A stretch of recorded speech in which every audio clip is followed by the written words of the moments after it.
me, it's something I kind of grapple with daily, which is the future of work, and particularly focus around talent. And now it doesn't matter how good your idea is or how innovative you believe that you are, or the product that you have, if you don't have the people to deliver and execute on it, then you don't really have much.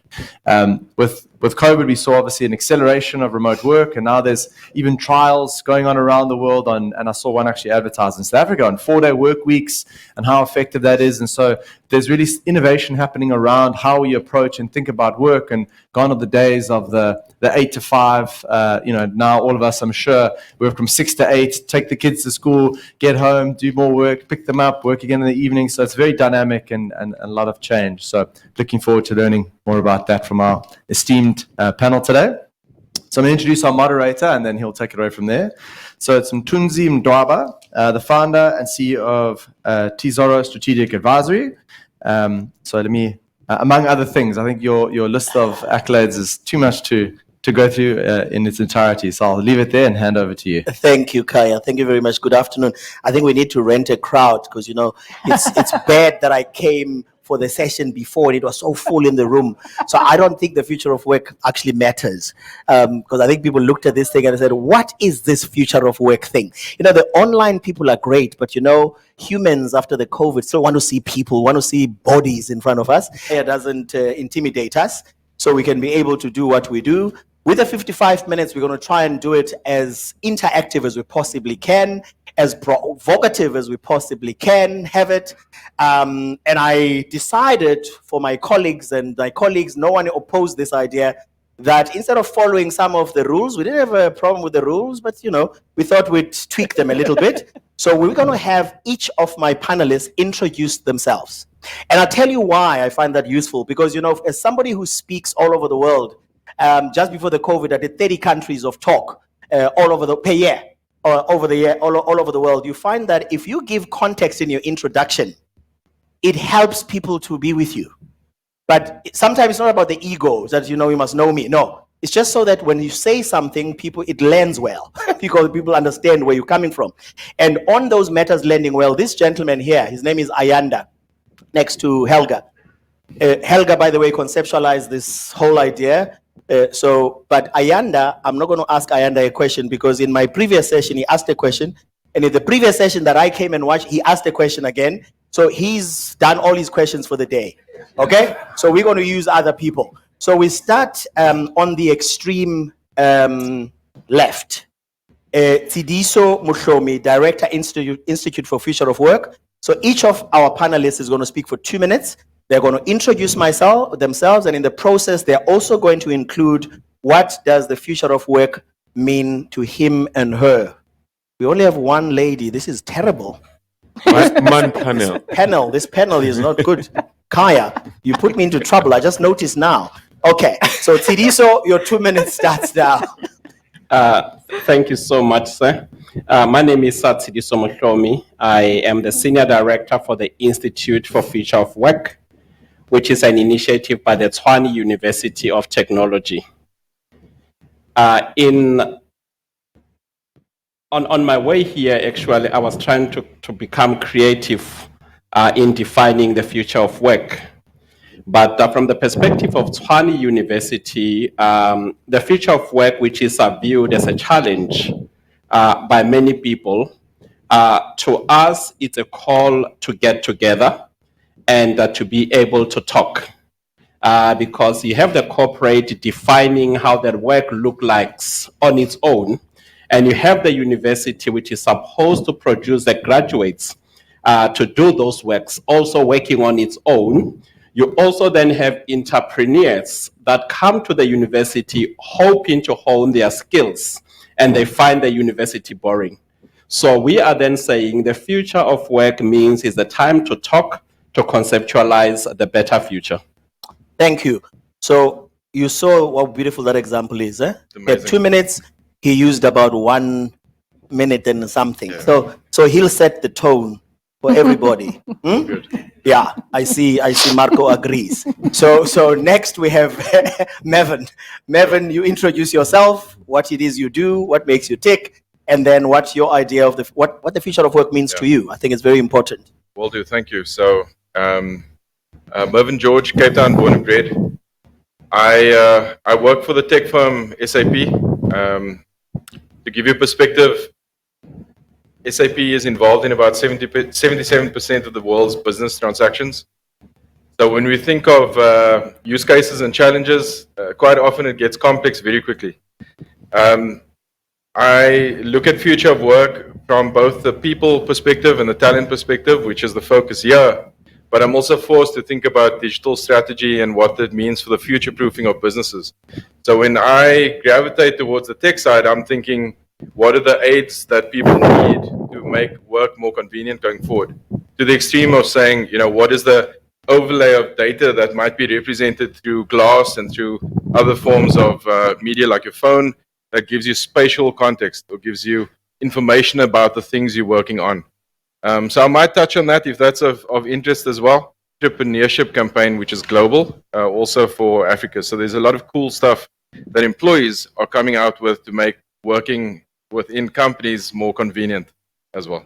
My word. So we're going to have a good time. So all my panelists keep time, which is already a good thing. And there's a colleague of yours, by the way, who used to work with me here. It just occurred to me. I used to have an office here. Who's in the Philippines. I won't mention his name because I don't want to make it about SAP. But he's in the Philippines and doing exceptionally well. We now move to Mark Edward. Mark Edward, your 2 minutes and what the future of work means to you after the introduction as to what you do and where you do it. Thank you. My name is Mark Edward Murimbika. I don't work. I'm a time traveler. I spend a lot of my time going backwards in prehistory, looking up at human evolution and technological development. Because I'm a professional archaeologist on that side, so that's my pastime. Today, I just joined up the University of Witwatersrand to assist them to develop an institute of entrepreneurship, since they've adopted a new strategy. They're celebrating 100 years, and they're setting up a new strategy for 100 years, converting the 100 years of research into innovations. And they asked me to assist on that. And for the record, I hate working. So the future of work for me doesn't really matter much. But I would rather advise us that we need to redefine and look at what exactly is work. I'm paid to do a lot of things, which I'm good at. I'm a permanent student. Since I entered university at 17, I've not left. I'm studying from medicine all the way to things like archaeology, and get paid or get rewarded for what we're good at. Wow. So maybe so it's okay. Let's clap hands. And those on the online, please also do the same thing. And Kaya will tell us how much you're clapping. Because he's watching that. So you probably would like what Kaya said earlier about the 4-day week, because you hate work, right? I hate work. Yeah, in fact, last week I was supposed to speak on that same 4-day week conference, but I think Cyril and his people at ESCOM had other ideas, so I couldn't connect. But it's a very interesting discussion. If we have time, we'll go into it. Now, this young man who's wearing these sexy shoes, and he said he's going to get a pair for me, so I can need witnesses. So I'm getting a pair of those shoes soon. Is Marco. Marco, you have your 2 minutes, and Marco helps this panel. Do you know how Marco helps this panel? Is that because he's also the youngest here, like we have the only lady here, he reduces all our age by a remarkable figure. Remarkable figure. I won't tell you what. He can tell you himself if he wants, but it's remarkable how he brings us down. We're now all youthful thanks to you. So over to you. Introduce yourself and what the future of work means to you and the people of your age group as well, and so on. Absolutely. Thank you for having me. The first question I'm going to ask is, who here, please put up your hand if you have a clear understanding of how old and who are Gen Z. Put up your hand. I see about 3 hands, and that's the reason why I'm here. All right, so I'm the Gen Z guy. But we're thinking you are Gen AA. After Z, we think you go back to A and so double A. Don't remind me your kids are older than me, please. Please. So I'm known as the Gen Z guy. I help large corporates better connect and market to Gen Z. I work with Standard Bank and some other Fortune 500 companies overseas. And I have a company called Hustlers Global, and we help Gen Z entrepreneurs. So it's all about Gen Z for me. And that's also my understanding of the future of work, right? It's the future to come. And in order to look at the future to come, we have to look at the next generation of people. And so a lot of companies and people underestimate, they don't know about what is to come from a people point of view, the people that are coming, right? And so I help companies do that. I help entrepreneurs better build businesses. As a Gen Z person, I'm 18 years old, the youngest person to be accepted into Henry Business School globally. And I'm very excited to be speaking about how you guys can do that.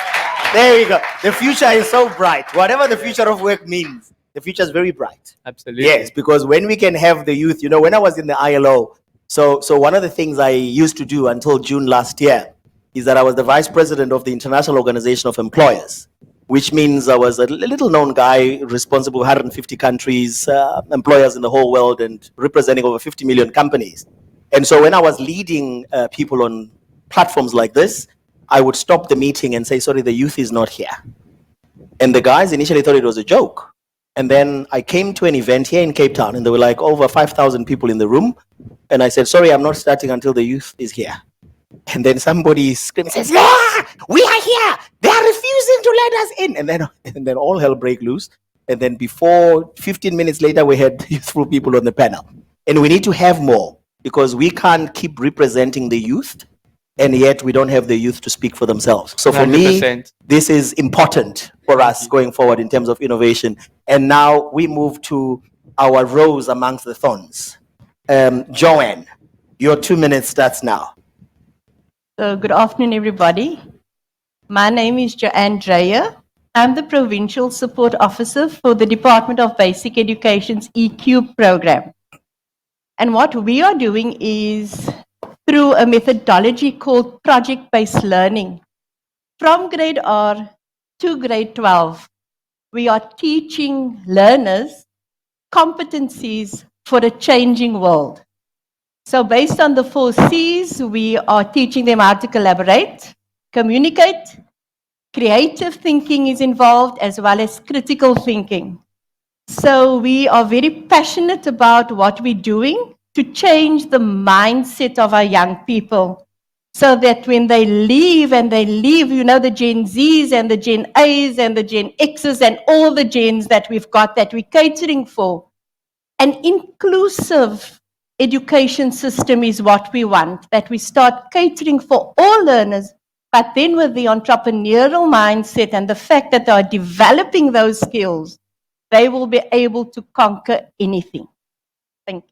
Thank you. Thank you, Joanne. And by the way, that young man over there, Yanda, I met during the break, is a partner to this young man. So between the two of them, again, they're the same age as my firstborn child.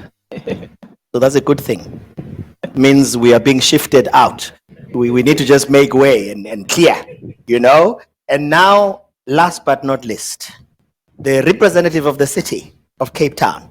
I've had the pleasure of sitting with people in the city of Cape Town. I used to chair the Investor of the Western Cape. It's not such a good time, though, when those fees must fall.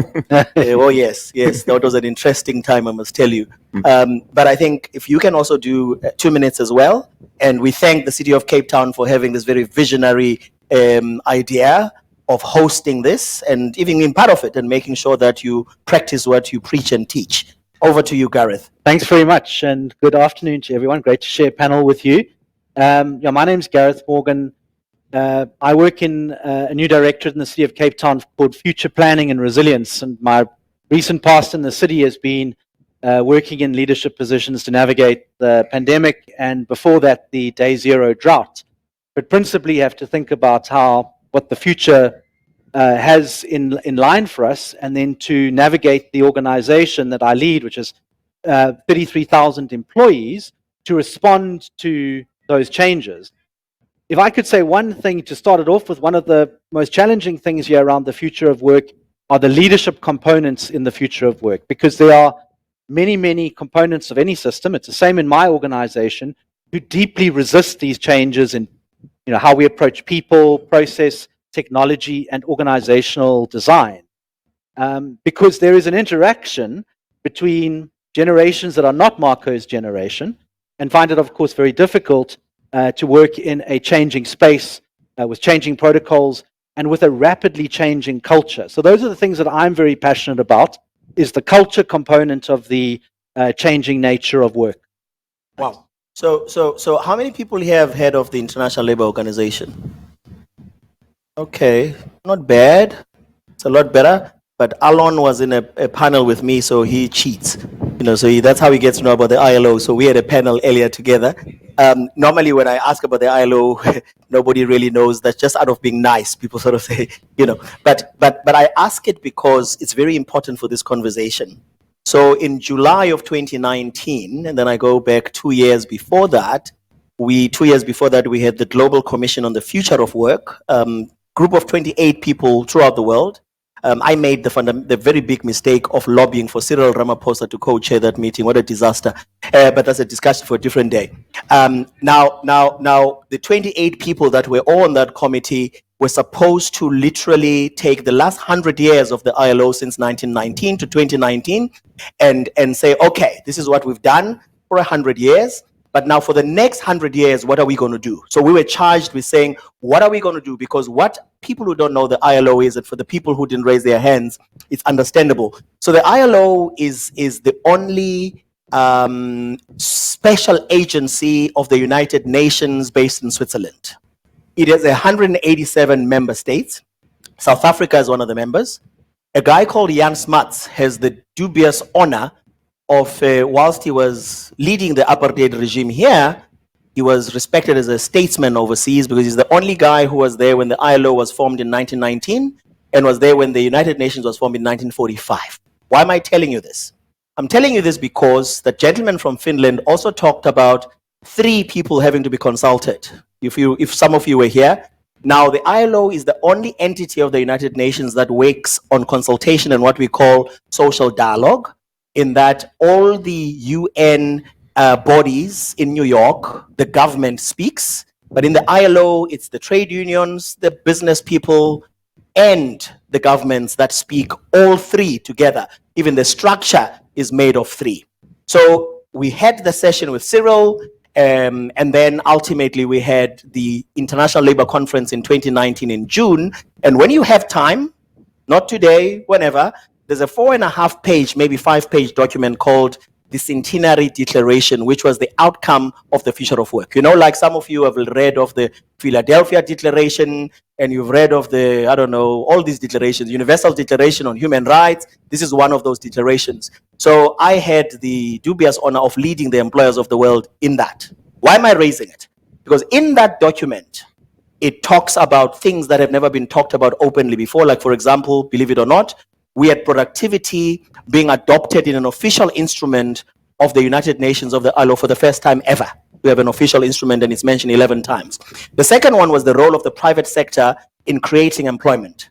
It had never been adopted before because in the ILO, you can't say private. If you say private, you must also say public to balance it. You must say private and public sector institutions. The third one is skills, which up until then was just an OECD thing, and OECD is a few countries. So if you want to have everybody, we put it in there. Now, the interesting about that document and the future of work is that it tries to sort of visualize what it is we need to do in terms of what today we call the talent conundrum, which is really the topic for today. So in this talent conundrum, that involves so many things. It involves diversity, it involves not being biased according to gender, it involves salary parity, it involves occupational safety and health, mental health issues. We talked about earlier in my discussion with Alon, is part of the occupational safety and health, which is Convention 155 and 161 of the ILO. So if you think about anything, you think about freedom of association and freedom to protest, is Convention 87 of the ILO, and Convention 98 is collective bargaining, and so on. So anything you can think about comes from the ILO. So now you know the ILO, right? So we're good now. So everything about the world of work. Now, we come back to these lovely panelists of mine. And we shared some discussion over the weekend. So as we approach this talent conundrum, each one of you must tell me what your thoughts are, and I'll come back to some of your earlier comments that you made. But I think first, if you could comment, I did discuss with you that we need to think about what can we do to ensure economic inclusion and optimal impact via innovation and entrepreneurship. Okay, so one of the questions you may consider and weave into your discussion as you open your opening bet. And how do we ensure qualitative and equitable service delivery and not lose sight of the citizenry's dignity? while enhancing its happiness. You know, because happiness is also a very important measure in the world, but we don't think about it. I think we forgot it a long time ago in some parts of the world. I don't want to say here, but we forgot happiness, right? And when you look at things like competitiveness indices, South Africa, you will be aware, used to be 44 out of 63 countries about 11 years ago. Last year, we were number 62 out of 63 countries. This year, we are number 60 out of 63, and we think it might be because Russia and Ukraine were not counted because they're at war. So, you know, so these are important figures, right? So how do we ensure that as we enhance happiness for concomitant economic sustainability, resilience, prosperity, and well-being, that we're doing the good things for the future of work? So I know it's pregnant with multiple twins, these questions, but you approach them the way you feel touched and moved by the Spirit. Anyone can start. Yeah, I think Mac Edwards said something about talent, which was quite interesting. He spoke about his view on the future of work as an opportunity to harness your talent. And I speak from the Institute of Higher Learning, which in most of the cases when I outline the vision of Tshwane University of Technology, I say that there's a chasm that has opened over the years between the university and the industry. And the university operates within a vacuum whereby if a graduate leaves the university, one, they would struggle to get a job. And two, if they get a job, companies then have to invest more money to retrain them and spend time. Now, from the university perspective, to try and resolve the talent conundrum, we are then saying we need to close that chasm. And how? How do we close the chasm? And this is how we are doing it. As the University of Tshwane University of Technology, we have come up with a concept called the Institute for Future of Work, which basically say that we need to stand between the industry and the university. And in standing between the university and the industry is that we have an ear in the industry. We engage the industry in order to understand what kind of talent are they looking for. So you engage the private sector and the public sector. Correct. Okay. That's what we are doing. Okay. Then through that, we then influence the curriculum design within the university to then be saying... Together with industry or on your own? Together with the industry. That's Okay. what we are doing. Then the second aspect, we are then saying that universities should become the ecosystem of innovation and entrepreneurship. This is where the likes of Marco, when he goes to the university, he needs to come with the next solution. We need to aid him to do that. And we are then saying we are creating such an environment. So for us today to say we want to resolve the talent conundrum, the question is, how do institutions in society, academic institution, the private sector, the public sector, even the civil society, work together to make sure that when we face the future, we face it with a cohort that is ready. So one question before I move from you. So in these consultations that you're having, obviously you form part of the Department of Higher Education. Correct. Right? Yes. I mean, I remember many years ago, I think Zimande is the minister twice now. I think he used to be minister before, if I'm not mistaken, of the head. And then he came back. Mm-hmm. We told him this, by the way, what you are telling us today. 20 years ago, we didn't believe it. But now that you do that, do you also consult people like Joanne from Basic Education in this consultation that you do? We basically have broader consultations, including the likes of Joanne. The discussion that we were having recently was we are looking at the future of education. And are we speaking about the curriculum in the basic education, or are we looking at talent? And then the answer was, how do we enhance talent through the initiatives in basic education so that these kids, when they come to the higher learning, they go to the industry, they would have been prepared from the beginning. Okay, so issues like, because I also chaired the governing body of the primary school that my kids were in. So you see, for me, education and skills has been a thing I've done lifelong. And I learned there about about being able to make interventions very early in kids' lives. For example, my son they used to say that he is, what is this thing when they give you pills? They say you're hyperactive, right? And he was hyperactive because he said to someone in the class, in the kindergarten, he says, "I'll cover you." So the teacher said, he can't say that. He's confused. How can he use English and Xhosa or Zulu in the same sentence? And for that, he was hyperactive. But I think what was revealing was that the teacher was out of her depth because she'd only understood English. She didn't understand Zulu. And so she decided my kid was the sick one, not her, right?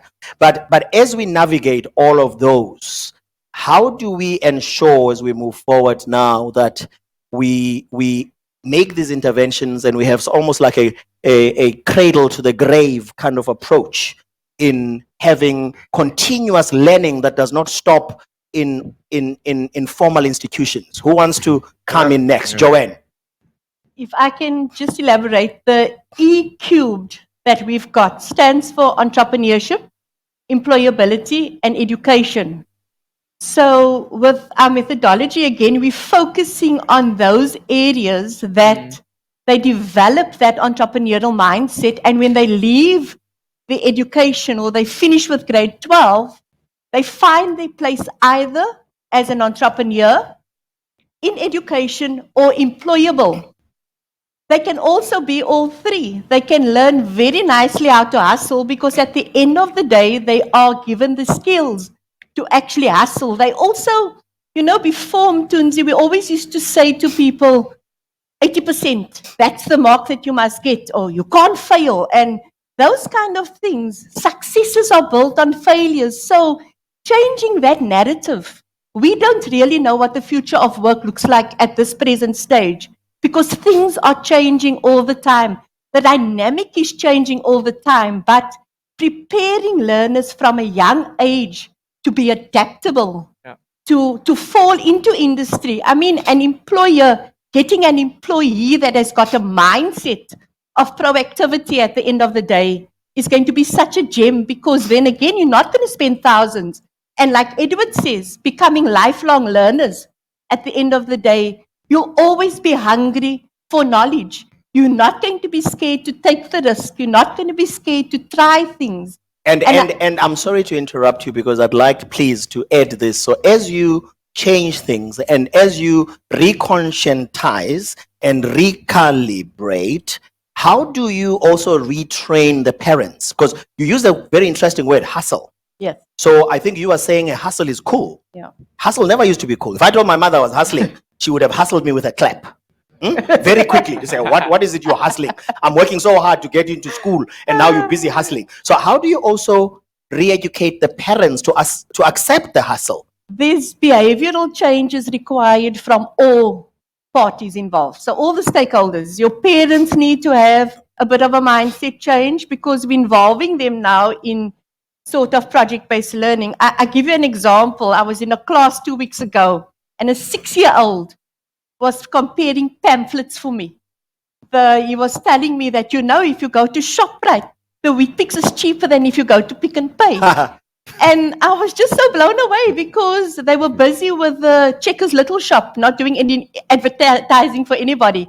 But they were busy with that exercise. And his mom actually said that every week, so coming back to the parents, we are having parent workshops because they need to cater for your Gen Z and they need to cater for your Gen A, and the conversations need to be a little bit more inclusive from the home to the classroom to the tertiary and higher education. Inclusivity. Yeah. And Gareth has now been moved by the spirit. Gareth. I have been moved. But I was going to talk, someone used the analogy of the value chain here. So, I think it's incredible to obviously have institutions that from the supply side are offering skills and capabilities to people, particularly young people. I think it's also an obligation on employers, and it's something I think about a lot because we both want to not only attract talent but retain talent as well in a highly competitive environment.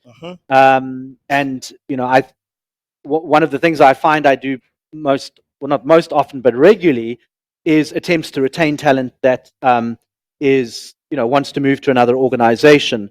And so I think one of the things that we have to be conscious of is what are the changing, the reskilling necessities within a employer. Because you can get skills from obviously educational institutions, the foundational, I agree, in lifelong learning. That's vitally important. But it's also about what are the skills. So, you know, in an organization like the City of Cape Town, we're having to train a lot more people in data science, for example, or even in coding, because a lot more people are understanding the opportunities thereof, but also in capabilities, not just in skills, also in capabilities. So, you know, something that my teams and I have been working on is training a greater number of people in adaptive management. The sense, you know, our future isn't, you know, linear. Things go wrong, and things may go wrong more regularly. And so the ability to be able to navigate those changes with less stress and ultimately more resilience is importantly as well. So just to add, the value chain requires obviously the supply side, the continuous education, and then reskilling as well with inside employers. And this future of work, unfortunately, now why I asked each panelist to tell us what they think the future of work means to them is an always moving target, right? Yeah. It's not like you're going to step inside it and say, I got you, right?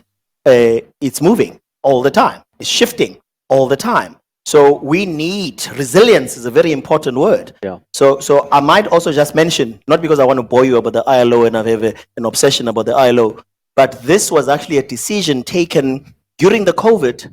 There was 72 or 75 leaders that spoke virtually for the first time ever in the history of the ILO in June of 2020. That's the year the COVID started, right? In June of 2020, we had a leaders summit where we had all the presidents of the world and other leaders. And for the first time, it was decided that as we adopt sustainability of economies, we must also find a word to put resilience in any decision and conclusion and resolution that we make. Of course, it being the ILO, just to put that word resilience took us a whole month to agree.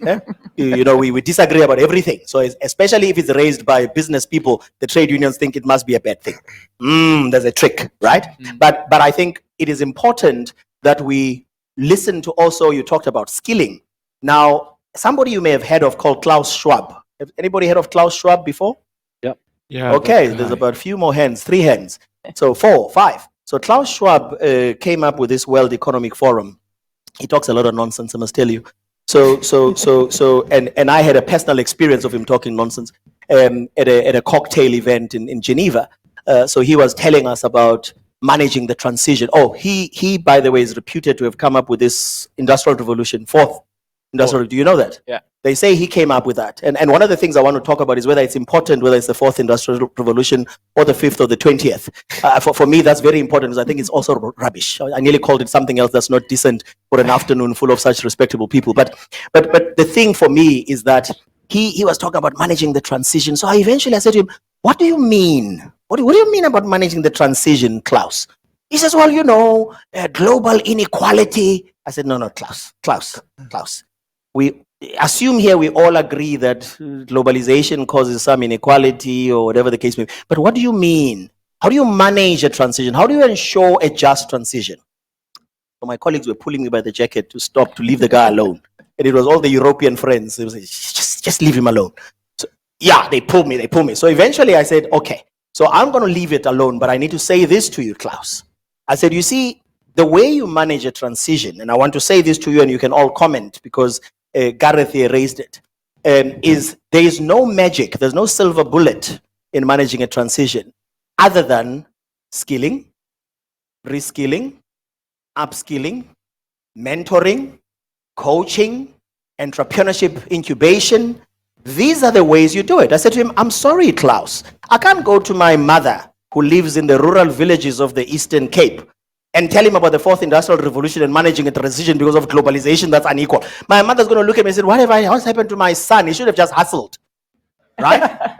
So I need to say to my mother, this is how we are going to handhold you as you move from one platform, digital or otherwise, now known and not known until whatever the future is, right? So armed with that, if you agree with it, if you disagree, I see Mark Edward is is now thinking very hard about this matter.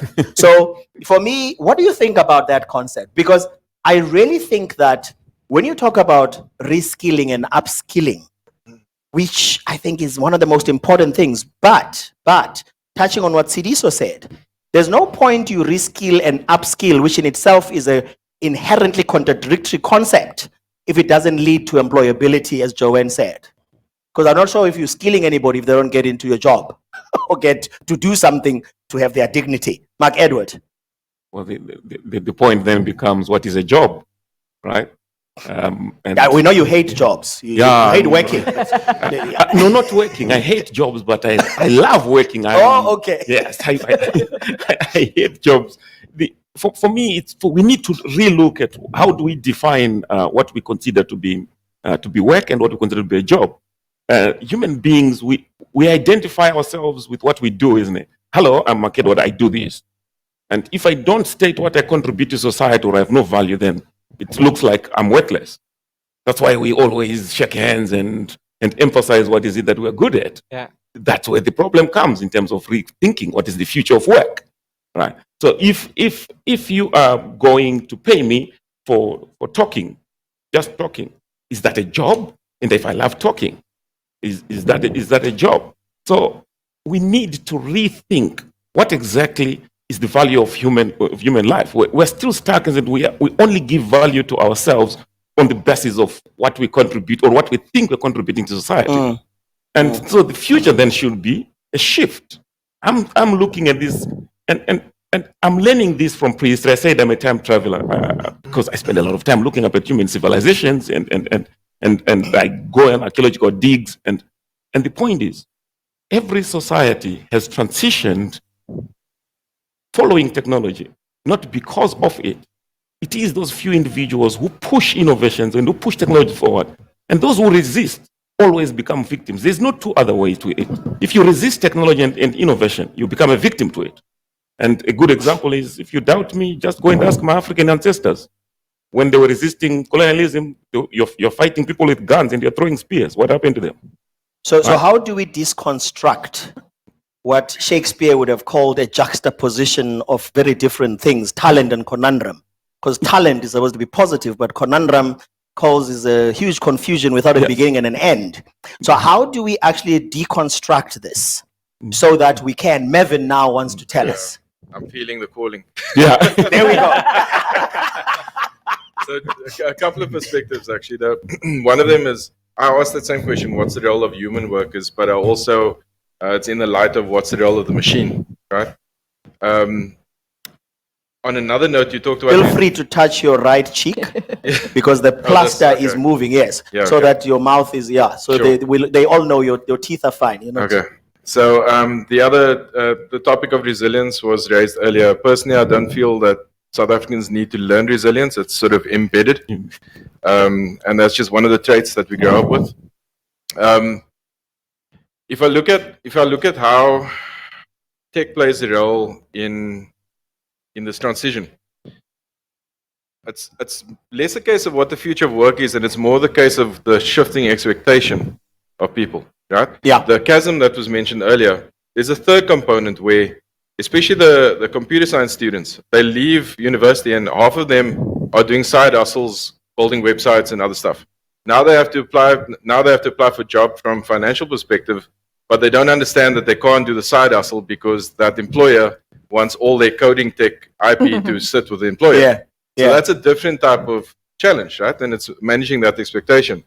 But what I'm noticing is, from the individuals that are now part of an organization, it's there's a big drive post-COVID to look at context-based individualization of the workplace, right? So if I'm going to dedicate my attention to this business, to this brand, I'm either doing it because I've aligned with the purpose, or I'm going to do it because the job is convenient, or I'm going to do it because the job is cool, and we do cool stuff. But cool is important. Cool is important. The hustle. For some people. Money's important for most, but one of those three will get you to stay.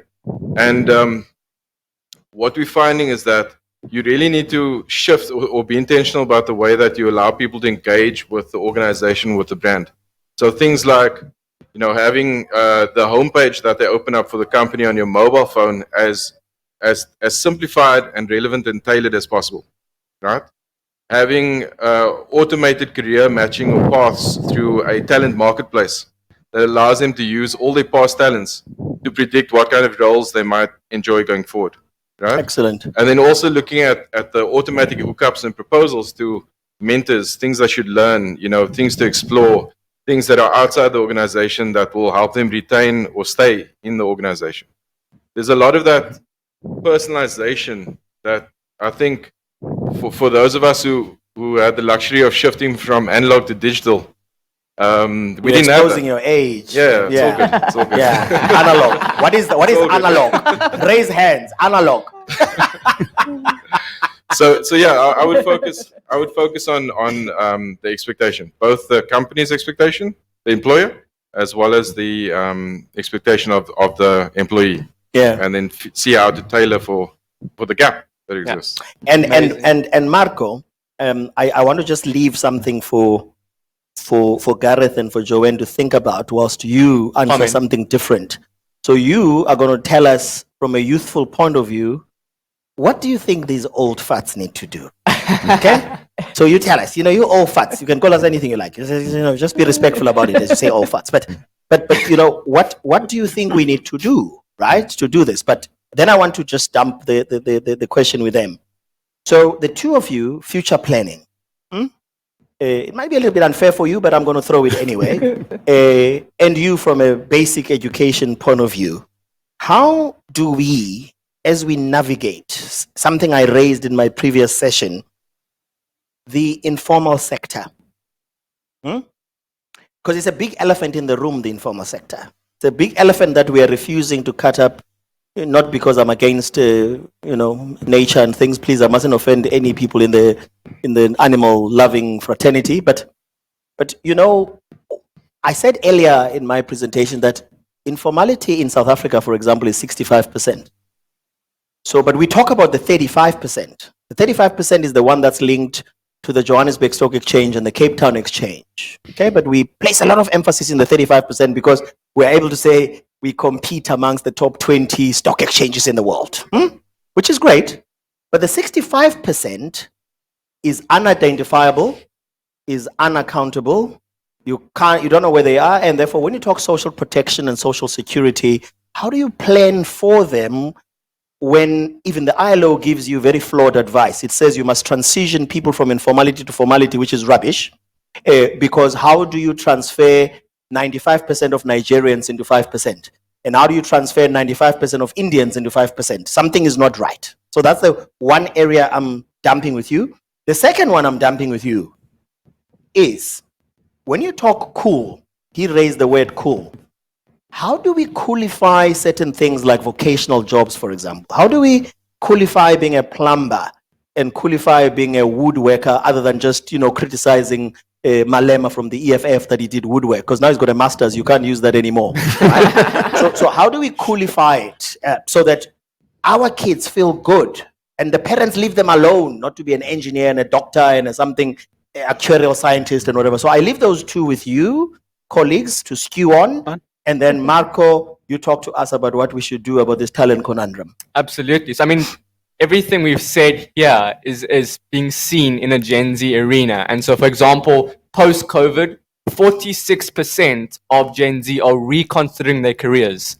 So we've got parents who have spent 400,000 Rand on education, and now their kids are phoning them. I've got 5 cousins studying CA, chartered accountant, and every single one of them has changed careers because they've realized that not only is the world changing, but they're going into corporate environments at 25 instead of 18 and 19 where companies are supposed to have interventions in place, and they do, and we're working on it. For example, Tux, they have an actuarial intervention where Discovery, they take the top 11 marks of the actuarial science people who are studying actuarial science, and they actually take them through a program, and then the best top 3 actually get to work for Discovery. So that's an example. Another example at Standard Bank that I've really tried to initiate is Side Hustle Friday.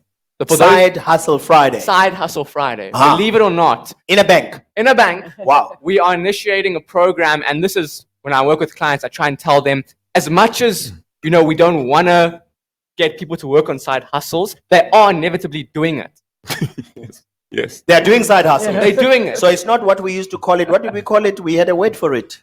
That was very bad. There was a word, man. You know, the old people, analog, help me. When you have another job whilst you are in a job.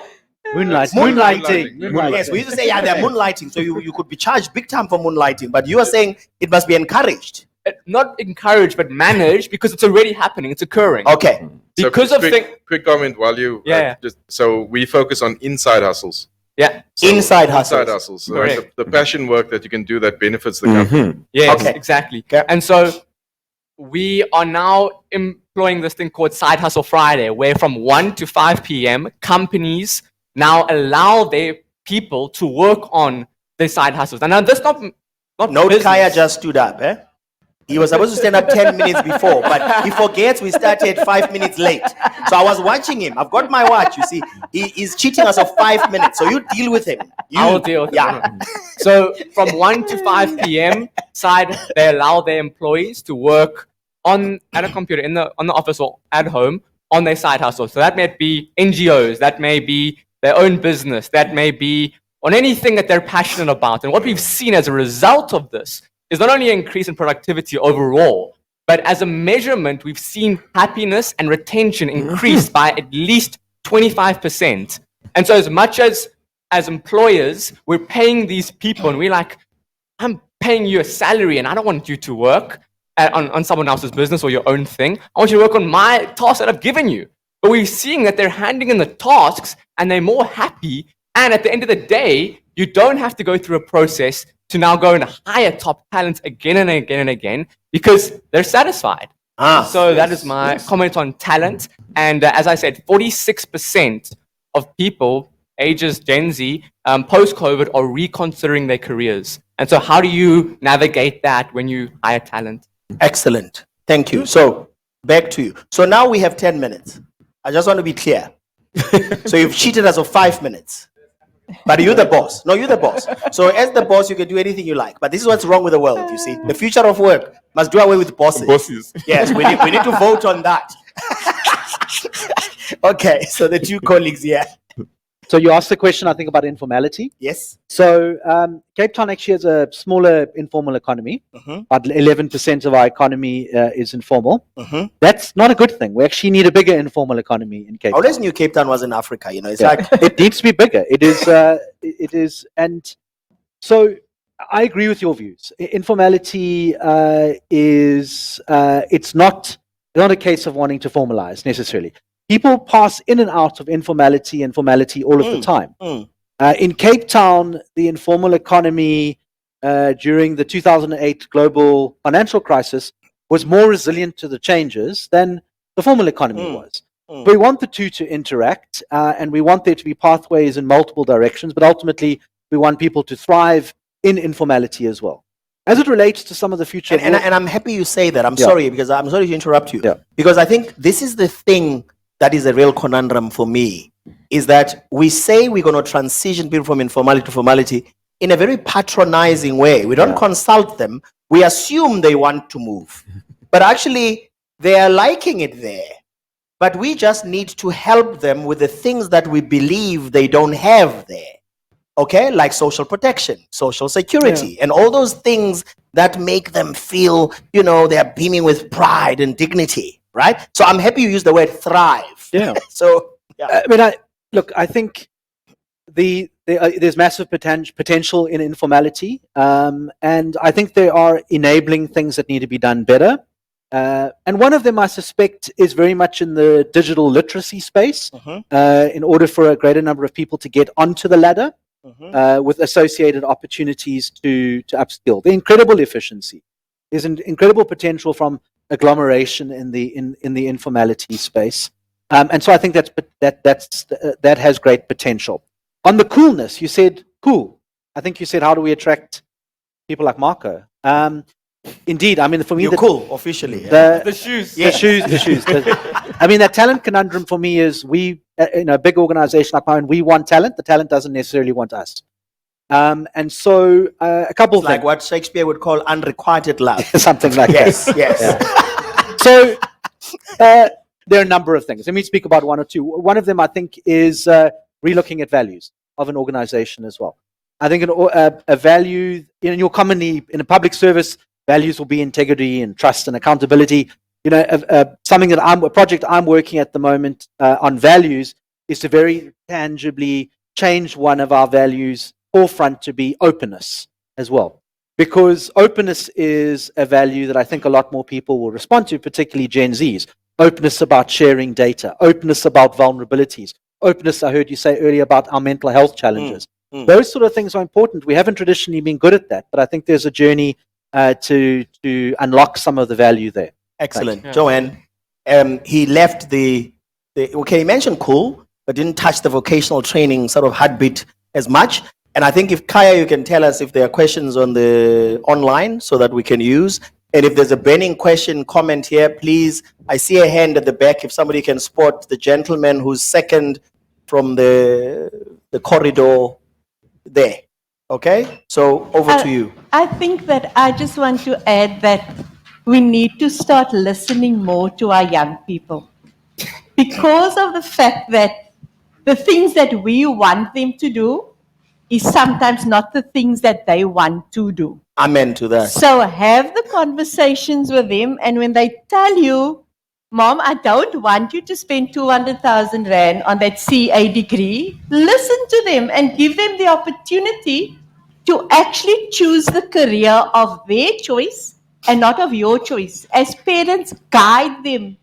Don't make the decision for them and enroll them and do whatever, because at the end of the day, it is their choice. And then the coolness comes from them. They're going to be the best CA if that's the career of their choice. They're going to be the best guitar player if that's the career of their choice. I see all this fantastic artwork around us. They're Yes. going to be the best artist if that's the career of their choice.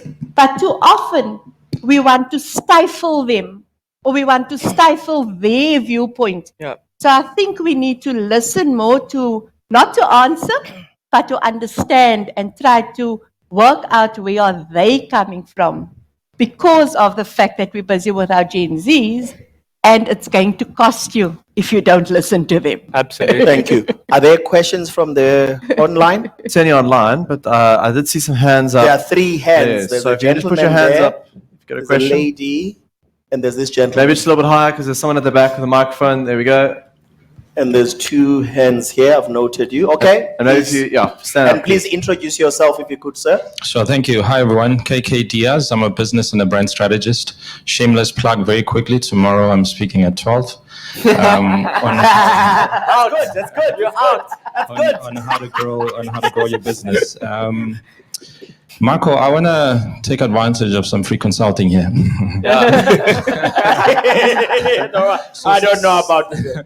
6 months ago, I moved to Soweto, for various reasons. But one of them was to help revitalize the economy, help create jobs. And I'm very proud and honored to say we've got not only our first 10 jobs that we're going to create in the next couple of weeks, but we met that startup last year at the Innovation Summit, and there's probably another 10 jobs in Soweto coming out of that, predominantly for young people. We can clap hands. We can clap hands. Thank you.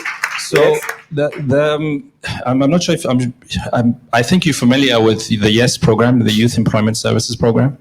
What's happening is many of us and many of my colleagues who are creating jobs You through have the 20 program, seconds left. with the program, but we're struggling with young people. We don't know if the money they're getting is enough of an incentive, so we don't get the most out of them. Now, we are going to effectively hire 20 people in the next month or so. How do we keep these young people who want to do so much engaged, incentivized, and just inspired to come to work and do what we all know needs to be done in order to help create even more jobs? Thank you. Thank you. We move the mic to the lady touching her neck. That one. Sorry. Please identify yourself, ma'am. Hello, Hi, my name is Tammy Kosher. I'm the Executive Director of the African Institute for Entrepreneurship. We just spoke earlier on drones, so I can't make a plug for myself. I got 3 points, and this goes also to Marco. As far as I'm concerned, Gen Z dictate the workplace. We do a 4-day work week. We work 6 hours a day. The condition is you need to get done what you need to get done in that time frame. If you can't do it, you have to work longer. The other thing is size hustles are a must-have. I'm a 22-year entrepreneur. You cannot survive on one level of income. Sorry, guys, it doesn't work that way. You need it. And you need it for your resilience as well. And the third thing, and this is something that's come out with the pandemic, mental health is a basic capability. And the space for it is really, really critical. We need to make environments where it's okay not to be okay. We need to build that into what we do, and we need to really understand how vital that is. And I don't see young people surviving without that. Yeah. So I just want to say thanks. I really appreciate the dialogue. Thank you very much.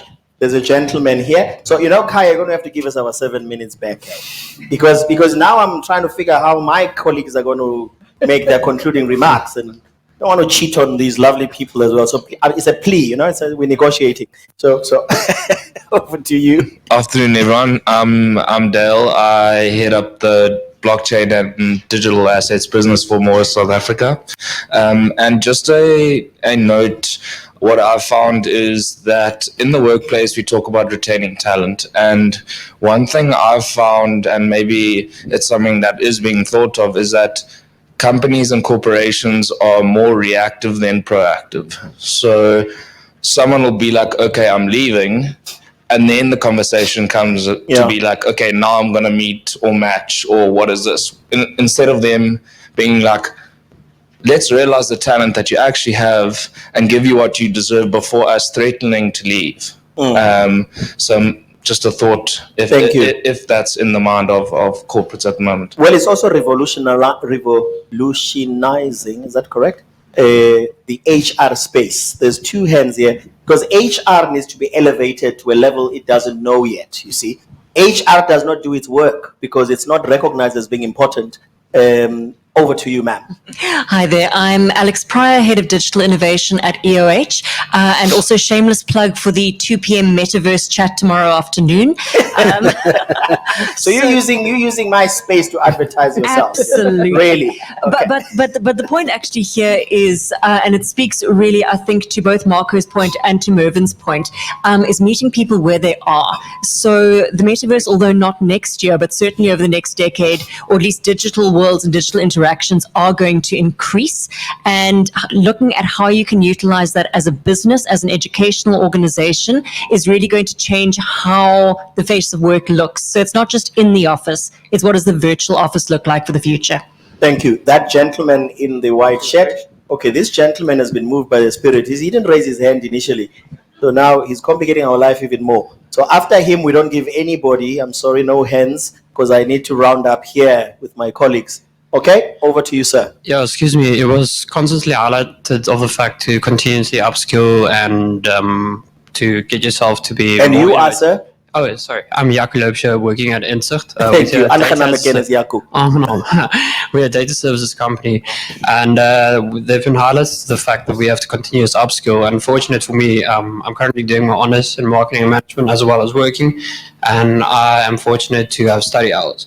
So I'm currently working for a startup, but in what corporate space can we highlight this fact to also give other people the chance working for corporates mostly to upskill in that type of way? Because I feel that, just by my experience, that most corporates just want them to work for most of the time and not get study hours or hustle hours in some other way.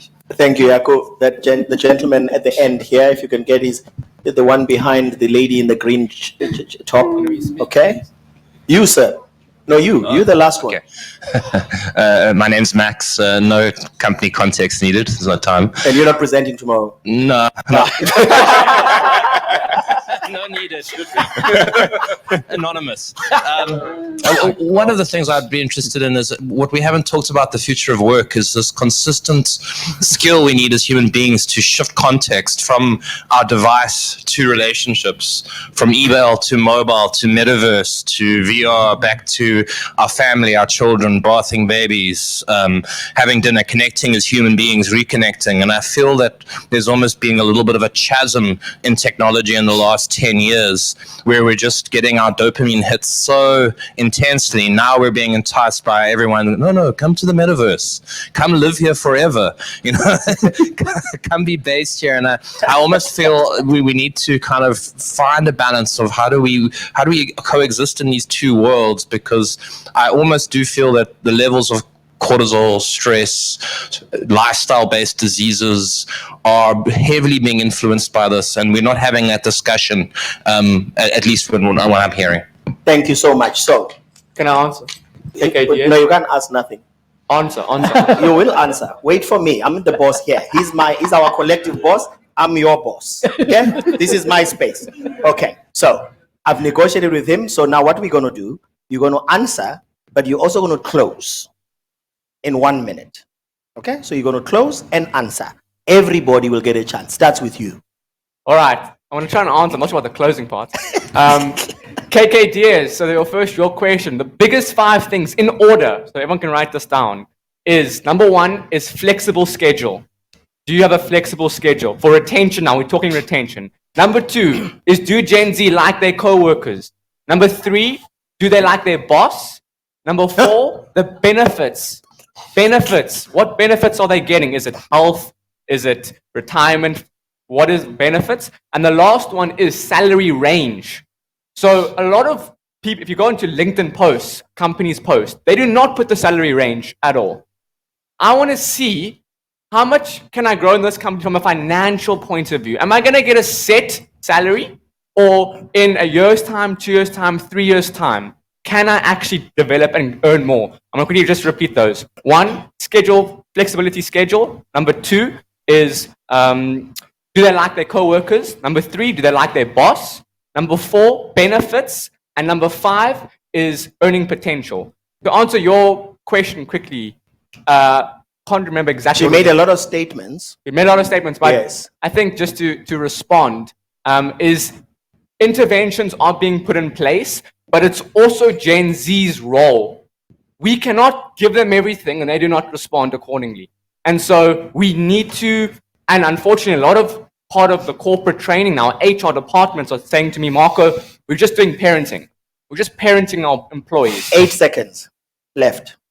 So yeah, that's what I would say to that is those SQ and EQ skills are not being taught how to communicate, how to write an email, the basics.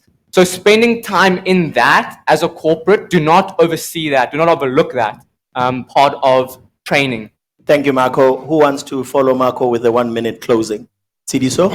The talent conundrum, Matt Edward have said, given us some few nuggets. He said that we are not differentiating between work and job. And I think that from the perspective of the university, we have been complicit in developing job seekers and not people that work. And we have not done enough to enhance the talent in order to create a hustler graduate. That is a graduate who is able to be employed if they want to be employed. And that is a graduate that is able to start an entrepreneurship if they have to. And the universities and all the institutes of higher learning need to work as a sandbox to prepare the generations for the future. Thank you, Sidiso. Mea culpa for all the universities. You are complicit. Who's next? Yeah, I'll go. It's a pretty left now because I was going to address his question. On the topic of the people and culture, right, workplace culture, I think it's one of the things that has to be intentional but also evolves over time.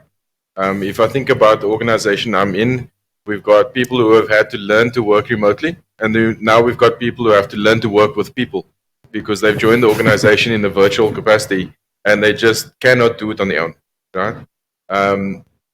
We've got intentional initiatives like a global single day where 110,000 people around the world have no online activity at all. one day just to do whatever you want. Everybody. Email is forbidden. Like if you had to send an email on that day, you probably nobody would speak to. And then we've got a second day just focus on company goals and what that translates to for me personally, right? But those are few and far between. I think the general mindset and culture needs to accommodate the balance that comes with exercise, that comes with healthy eating, that comes with healthy dialogue, the ability to be yourself in a safe space, all of those components. Thank you, Mervyn. Do you want to take it, Mark Edward? Indeed, I'm liking Marco more now. You are doing what? I'm liking Marco much more now. You're liking him much more? Yes. Okay. So everything you said about the Gen Z, it turns out that was driven me for the 100 years I've been around. Whether I like the boss, whether and because of that, I keep on pushing up the message that if you find yourself doing what you love doing, then it's not a job. And it's easier for you to transition in there. And my message now to Gen Z is one, that you have made the world so fast, which also means your skills need to keep on developing consistently and as fast as possible. None of you is going to reach 65 having the same job and we shake your hand when you retire. That's not going to happen. Yeah. Which means consistent, continuous self-development is part and parcel of the challenge you have set yourself. Thank you, Mark Edward. Joanne will leave the city to speak last. Okay, so I've been an entrepreneur for 18 years. So I've done all that stuff, trying to understand the generations and trying to understand the markers of the world and embrace them. But I just want to say change is inevitable and it's going to be happening all the time. Yeah. And as fast-paced as you cannot believe it, we just need to keep up with it and try to have a level of understanding. I've got a motto in the schools. DBE Cubed actually has got a motto in the schools where the learners are encouraged to say, if it is to be, it is up to me. So that is something that I want to encourage everybody that's here today. If it is to be, it is up to me. Thank you, Joanne. Gareth, you have the last word. Yeah, I mean, I think change is happening faster than it ever has before. But we mustn't also throw out many of the tools that we've used for a long time, things like employee value propositions, workforce development plans, skilling.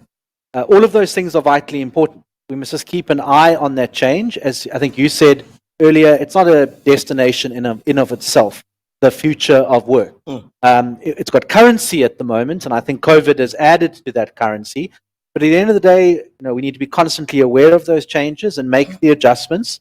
And before we know it, there'll be another generation, and we're going to have to, respond and prepare to that as well. But in the meantime, Marco, I hope that you'll choose many of our organizations here, Absolutely. be potential organizations that you may want to work with. But the challenge is for us to attract. We stole 3 minutes. I'm sorry. At least you are allowed us, but thank you for being so high kind. quality. So thank you so much. I'd like to thank my panel. If you give a round of applause for the panel, please. I'd like to thank the Innovation Summit for putting this together and all those lovely partners that are on the wall there. Change happens one step at a time, one person at a time, one brick at a time.